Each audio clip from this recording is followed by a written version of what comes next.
हज 2020 के लिए फॉर्म दाखिल करने की आज आखिरी तारीख है। अभी तक मरकजी हज कमेटी को 1,90,000 दरखास्त फॉर्म मौसूल हुए हैं। गुज़िश्ता 5 बरसों में हज दरखास्त फॉर्म में सबसे ज्यादा कमी आई है। मुल्क की मुख्तलिफ रियासतों की हज कमेटियां दरखास्त फॉर्म की तारीख में तोसी का मुतालबा कर रही हैं।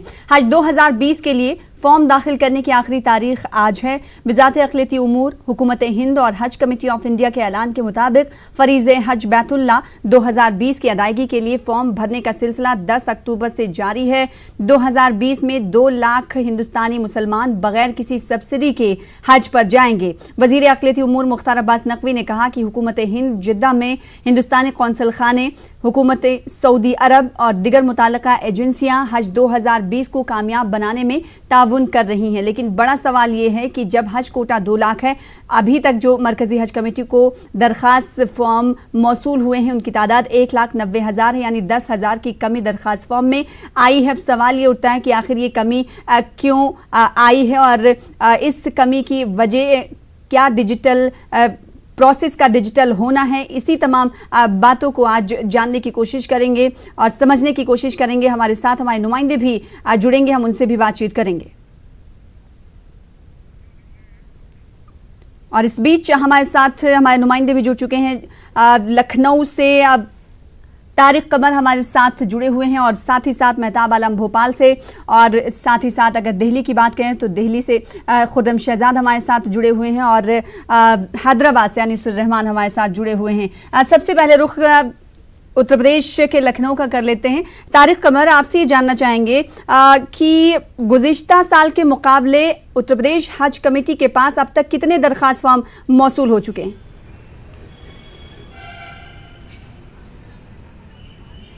सना, देखिए जैसे आपने अभी बताया, मैं बता दूं कि मंजरनामा कमोबेश पूरे हिंदुस्तान का यही है जो आपने अभी वाज़ेह किया है। यहाँ पर भी कमी वाक़ हुई है और ख़ासी कमी वाक़ हुई है। कुछ देर पहले ही हमने डाटाज एक बार फिर लिए हैं हज कमेटी उत्तर प्रदेश से। उनके मुताबिक अभी तक तकरीबन 24,000 फार्म यहाँ पर ऑनलाइन जमा हुए हैं। देखिए, बुनियादी बात यह है कि ये वो सूबा है जहाँ से सबसे ज़्यादा आज़मीन हज हमेशा जाते रहे हैं, लेकिन कोटा जितना होता था उससे भी कम फार्म इस मरतबा आए हैं। ये अपने आप में एक चौंकाने वाला अमल है। और देखिए, जैसा कि आपने सवाल किया अभी कि आखिर कमी का सबब क्या है, वजूहात क्या हैं, तो देखिए बुनियादी बात यही है कि जब हम हुकूमत के ज़िम्मेदार लोगों से बात करते हैं तो वो इस मौजू पर कहीं ना कहीं गुरेज करते नज़र आते हैं। और जब हमने हज कमेटी के जिम्मेदार अफसरान से बात की तो हज कमेटी के सेक्रेटरी ने वाज़े तौर पर यह कह दिया कि मैं इस मौजू पर कुछ नहीं इजहार करूंगा। लेकिन देखिए, बुनियादी बात यही है कि यह अपने आप में एक मसला है ऑनलाइन फार्म भरे जाने का। लेकिन जो अवामी तासुरात सामने आ रहे हैं सना, हमने मुख्तलिफ लोगों से बात की है, मुख्तलिफ इलाकों के लोगों से बात की है। उनका मानना यह है कि जो सब्सिडी कम की गई है और रकम में इजाफा बाकायदा तौर पर हुआ है, लोग महंगाई का शिकार हैं, जिसके वजह से ये असरात मुरत्तब हो रहे हैं। कहीं ना कहीं ऑनलाइन सिस्टम का असर होता है, लेकिन वो बहुत कम महसूस किया गया था गुज़िश्ता साल भी, और इस साल भी ऑफ द रिकॉर्ड हज कमेटी के मेंबरान ने ऑफ द रिकॉर्ड ये बात कही है कि ऑनलाइन का कोई असर नहीं है, ताहम दूसरे असबाब ज़रूर हैं। तो देखिए, दूसरे असबाब यही हैं कि जिस अंदाज से सब्सिडी का ख़त्म हो जाना, किराए की रकम में इजाफे की बात, और दूसरे ऐसे मसाइल जिनकी बुनियाद पर अब लोग कहीं ना कहीं परेशान नज़र आते हैं और ये अहम फरीज़ा अदा करने से महरूम होते जा रहे हैं, या यूँ कहें कि उनके हालात साजगार नहीं हो पा रहे हैं कि वो हज पर जा सकें। जैसे जैसे हज महंगा हो रहा है, लोगों के सामने दुश्वारियाँ और मसाइल बढ़ते जा रहे हैं। ये उत्तर प्रदेश का मंजरनामा है। और देखिए, सबसे चौंकाने वाली बात यही है कि वो प्रदेश, वो रियासत कि जहाँ पर बाकायदा क़ुरा अंदाज़ी का एहतमाम इसलिए किया जाता था कि जाने वालों की तादाद कोटे से कहीं ज़्यादा हुआ करती थी, अब वहां पर इतने फार्म भी नहीं आ रहे हैं कि कोटा पूरा हो जाए। तो देखिए, मसला यही है कि इन तमाम तर असबाब पे हुकूमत कुछ और इजहार करती है, लेकिन इक़दामात कुछ और करने होंगे। और एक बुनियादी बात मैं और अर्ज़ कर दूं अपने तमाम नाज़रीन के लिए, आप लोगों के लिए, कि देखिए, हज कमेटी के सेक्रेटरी ने, राहुल गुप्ता ने, एक दरख्वास्त मरकज़ी हज कमेटी को और वजारत को भेज दी है और उसमें मुतालबा ये किया है कि 31 दिसंबर तक का टाइम और दिया जाए ऑनलाइन फार्म भरने का। यानी उत्तर प्रदेश हज कमेटी की तरफ से भी मुतालबा किया जा रहा है कि वक्त में तौसी की जाए। आपके पास लौटेंगे और इस बीच रुख कर लेते हैं दिल्ली का खुर्रम शहजाद का। खुर्रम शहजाद, मरकजी हज कमेटी की जानिब से क्या कुछ कहा जा रहा है? जो कमी वाक़ई हुई है दरख्वास्त फॉर्म में, क्या कुछ मरकजी हज कमेटी कह रही? क्योंकि अब CEO से भी पूछेंगे सवाल, लेकिन आपने जब उनसे सवाल किया तो वो क्या कुछ कह रहे हैं इस कमी के सबब, के असबाब में? देखिए सना, मेरी बात मरकज़ी वज़ीर मुख्तार अब्बास नकवी से हुई थी और उन्होंने ये साफ तौर पर कहा है कि अभी क्योंकि अभी वक्त है, अगर हज कमेटी ऑफ इंडिया को लगेगा तो वो तारीख़ में तौसी कर सकते हैं। मरकज़ी वज़ीर सऊदी अरब के दौरे से आए हैं। अगर हम हज कमेटी ऑफ इंडिया की बात करें तो उनके ज़रिए से सिर्फ 1,40,000 आज़मीन हज ही सऊदी अरब के लिए रवाना होते हैं। तो अभी एक तादाद है और अभी उन्हें उम्मीद है कि अभी और ज़्यादा लोग आएंगे, लेकिन सीधे तौर पर यही है कि कमी तो कहीं ना कहीं मुल्क में मंदी है और दूसरे असबाब हैं जिसकी वजह से कमी हुई है। एक सबब यह भी है कि पहले जिस तरह से जो कोटे की बात होती थी उसको लेकर के भी रिज़र्व कैटेगरी 70 साल वाली बार बार जो है चार मरतबा अप्लाई करने के बाद भी आप रिज़र्व कैटेगरी में चले जाते थे, तो वो तमाम चीज़ें ख़त्म हो गई हैं। अभी अगर दिल्ली की बात करें तो दिल्ली में 1500 का कोटा है, तो दिल्ली के हालात मुझे काफ़ी थोड़े अच्छे दिखाई दे रहे हैं। 1500 का कोटा है और 4430 जो है हज फॉर्म वो आ चुके हैं। तो अगर देखें, हालांकि दिल्ली की आबादी ज़्यादा है, ज़्यादा खुशहाल लोग यहाँ पर रहते हैं, लेकिन यह तादाद भी थोड़ी सी कम है। यानी कि पिछली बार तकरीबन 6300 के करीब जो हज फॉर्म थे आज़मीन हज के वो आए थे, लेकिन थोड़ी सी देखा जाए तो 30% के करीब, ये 20% 25% के करीब ये तनासुब में कमी आती हुई दिखाई दे रही है, जो पूरे मुल्क में ही इस तरह की कैफियत है। लेकिन अगर हम बहरान की बात की जाए तो बहरान का सामना हज कमेटी को नहीं होने वाला है, ख़ासतौर से दिल्ली से, क्योंकि यहाँ पर आज़मीन के हज फॉर्म जो है वो थोड़े ज़्यादा आए हैं और 1,40,000 के करीब ही आज़मीन जाएंगे। भोपाल का रुख कर लेते हैं। महताब, कुछ देर पहले भी आपसे बात हुई थी और MP में कहीं ना कहीं 40% की कमी हज फॉर्म की दरख्वास्त में दर्ज की गई है। ऐसे में क्या आप लगातार जिस तरह से कवर करते आ रहे हैं, हाजियों के मसलों को उठाते हैं, जब वो हज पे चले जाते हैं तब भी न्यूज़ 18 उर्दू लगातार उनके मसाइल को उठाता है कि क्या उन्हें कोई दिक्कतें तो वहाँ पर पेश नहीं आ रही हैं? ऐसे में हज पर जाने से पहले क्या उन्हें दिक्कतें पेश आ रही हैं? क्या ऐसे लोग आपको मिले जो ये कहते हुए नजर आए कि हम फॉर्म इसलिए दाखिल नहीं कर रहे हैं कि डिजिटल प्रोसेस कर दिया गया है, इसलिए हम फॉर्म अपना नहीं अप्लाई कर रहे हैं? सना, इस पूरे मामले को दो तरह समझने की ज़रूरत है। एक तो यह है कि सऊदी गवर्नमेंट जब किसी मुल्क को हज कोटा अलाट करती है तो वहाँ की कुल आबादी पर मुस्लिम आबादी की बुनियाद पर हज कोटा अलाट किया जाता है।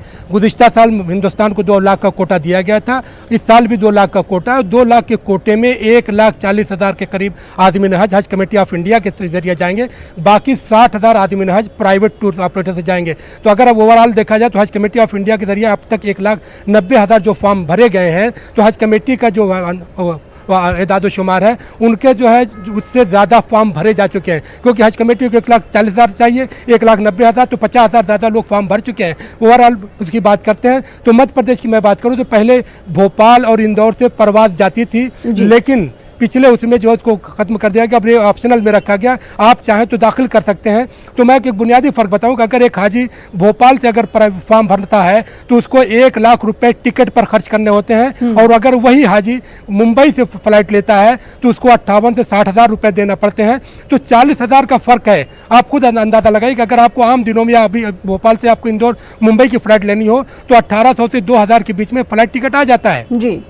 हज कमेटी ऑफ इंडिया 6 महीने पहले पैसे लेती है, उसके बावजूद भी 40,000 के जो डिफरेंस है ये आदमीन हज की समझ से बाहर है। और दूसरी बात यह है कि जिस तरह से महंगाई बढ़ रही, जिस तरह तारिक कमर साहब ने बताया और दिल्ली के हमारे शहजाद खुर्रम ने बताया, और ओवरऑल बात करें अब मुतालबा जो भी हज कमेटी ऑफ इंडिया करती है हाजी उसको पैसा पे करता है, लेकिन अब तक जो है आदमीन हज को ग्लोबल टेंडर की जो उनकी दरीना डिमांड है अब तक पूरा नहीं किया गया। यही हुकूमत जब थी तब ये कहती थी कि साहब कांग्रेस की या यूपीओ की हुकूमत है, वहाँ पर हम बात नहीं कर सकते, लेकिन जब गुज़िश्ता 5 साल से हमें देख 5.5 साल से एनडीए की हुकूमत वहाँ पर है, बीजेपी की हुकूमत है। जो लोग कल तक बात कर रहे थे कि हमारी हुकूमत आएगी तो हम ग्लोबल टेंडर करेंगे, लेकिन अब वो लोग ग्लोबल टेंडर नहीं कर रहे हैं, बल्कि एक तरह से अब कहा जाए तो यहाँ पर जो लोग जितने भी आदमी नहाज हैं पैसा देने के बाद भी एयर इंडिया जो दूसरी भी फ्लाइट है उससे जाने को मजबूर रहते हैं। और वहाँ पर उनकी रिहाइश का जो इंतजाम किया जाता है वो इंतहाई नाकिस होता है। बार बार न्यूज़ 18 ने खबर दिखाई कि वहाँ पर उनको अच्छा इंतजाम नहीं होता। एक एक कमरे में, एक एक टेंट में 50 से 60 हज़ार लोगों को रख दिया जाता है। और बाज़ जगह तो हमने खुद जो है देखा वहाँ पर जाकर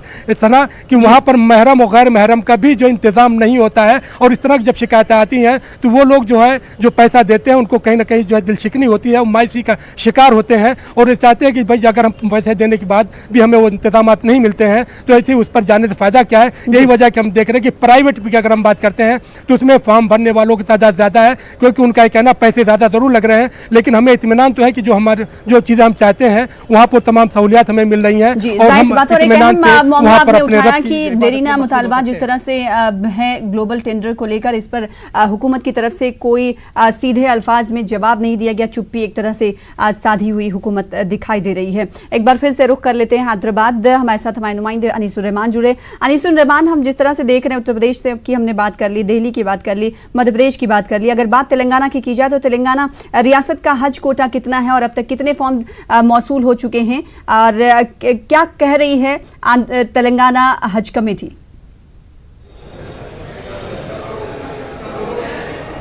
जी सना, मैं तेलंगाना हज कमेटी और तेलंगाना में हज के फॉर्म्स की क्या सूरत हाल है वो बताने से पहले आंध्र प्रदेश की सूरत हाल आपको बताना चाहूँगा। आंध्र प्रदेश का जो हज का कोटा है वो कुल 2200 का है। वहाँ पर एक ख़ास बात इस साल से जो है नई जो हुकूमत आई है वो उन्होंने 30,000 रुपये सब्सिडी का भी ऐलान किया है। उसके बावजूद जो आखिरी इत्तलात हैं जो 2200 का कोटा है उतने भी फॉर्म्स वहाँ पर वसूल नहीं हुए हैं। जहाँ तक तेलंगाना की बात है, मैं यहाँ पर हज हाउस में हूँ, जैसा कि आप देख सकते हैं, क्योंकि आज आखिरी दिन है, लोग आ रहे हैं और अपने जो है फॉर्म्स दाखिल कर रहे हैं। यहाँ पर हज कमेटी के नुमाइंदे मेरे साथ मौजूद हैं, अबू तल्ला साहब, उससे जानने की कोशिश करते हैं कि अभी तक कितने फॉर्म्स यहाँ पर आ चुके हैं, कितना कोटा है। अबू साहब हमें बताएं। हमारे पास लास्ट ईयर जो कोटा था 4156 थे। इंशाल्लाह आपके बढ़ने के चांसेस है। वेटिंग लिस्ट में भी आए थे हमारे पास तकरीबन 1000 और गुज़िश्ता साल से इस बार दरख्वास्तें बहुत ही कम वसूल हो रही है। गुज़िश्ता साल 13,000। अभी तक कितनी आई हैं? अभी तक हमारे पास जो दरख्वास्तें आई हैं 8,436 दरख्वास्तें हैं, जिसमें 334 70+ वालों के हैं और विदाउट महरम का एक कवर वसूल हुआ है, जिसमें 4 ख़वातीन हैं। अभी गुज़िश्ता साल कितने दरख्वास्तें आई थी? गुज़िश्ता साल 13,000 के ऊपर दरख्वास्तें आई थी। अगर हम 2018 को देखें तो उस वक्त 17,000 के ऊपर दरख्वास्तें आई थी। हर साल देखा जा रहा है कि दरख्वास्तों की तादाद में कम हो रहा है, लोगों का रुझान कम होते जा रहा है हज कमेटी की। बहुत शुक्रिया साहब।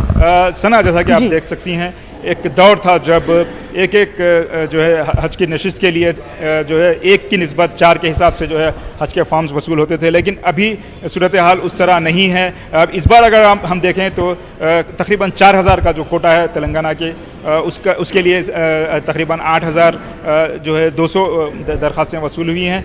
तो इस तरह देखा जा सकता है कि जो सूरत हाल थी, 1 सीट के लिए 4 जो दरख्वास्त फॉर्म्स आते थे, अब वो घटकर 1 के लिए 2 हो चुकी हैं। सना, जाहिर सी बात है और सवाल ये उठता है कि इस बाब को मरकजी हज कमेटी किस तरह से देखती है। अब आने वाले दिनों में हो सकता है हज कोटे पर भी इसका असर पड़े कि जितना कोटा मांगा गया उतना तो कर दिया गया, लेकिन हज दरख्वास्त फॉर्म उतने मौसूल नहीं हुए हैं। अब ये आने वाले दिनों में परेशानी का सबब बन सकती है हज कोटे के ताल्लुक से। आप तीनों हमारे साथ जुड़े रहें। मेहताब, आपके पास लौटूंगी मैं, छोटे सा ब्रेक के लिए रुकेंगे, ब्रेक के बाद जल्द लौटेंगे।